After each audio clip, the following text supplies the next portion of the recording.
wezhira tevera zhira Jansoman tini Mr. Vicious hope tovhura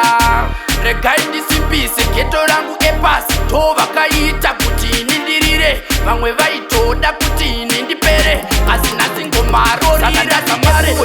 vakatanga vachisaisa Epworth asi unotakuraisa Epworth kumashovo tidaisa Epworth kumariya razoputika Epworth vakatanga vachisaisa Epworth asi unotakuraisa Epworth kumashovo tidaisa Epworth kaziriya razoputika Epworth kuna angwe patano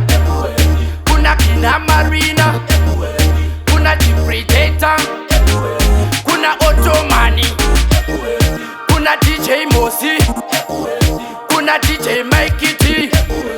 kuna DJ Imani kuna chief selector McChEvy studio ina Wikidanda studio ina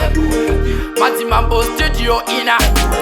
DJ Saboda ina Epworth vakatanga vachisaisa Epworth nasi unotakuraisa Epworth kumashovo tidaisa Epworth kumariya razoputika Epworth vakatanga vachisaisa Epworth nasi unotakuraisa Epworth kumashovo tidaisa Epworth kaziriya razoputika Epworth regai ndisimbise geto rangu epasi tovakaita kuti ini ndirire vamwe vaitoda kuti ini ndipere asi nhasi ngomarorira samare vangonzwa wezhira hombe ndichivhura vondipa madhora koma dzacho ndoramba ndichiwedzera mafanzi moto vachikushidzira araita neEpworth vakatanga vachisaisa Epworth nhasi unotakuraisa Epworth kumashovo tidaidza Epworth kumariya razoputika Epworth vakatanga vachisaisa Epworth nhasi unotakuraisa Epworth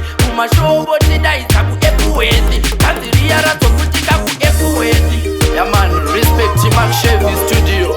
ayanai wezhira tevera zhira hombe tovhura Jansoman Mr. Vicious respect Epworth massive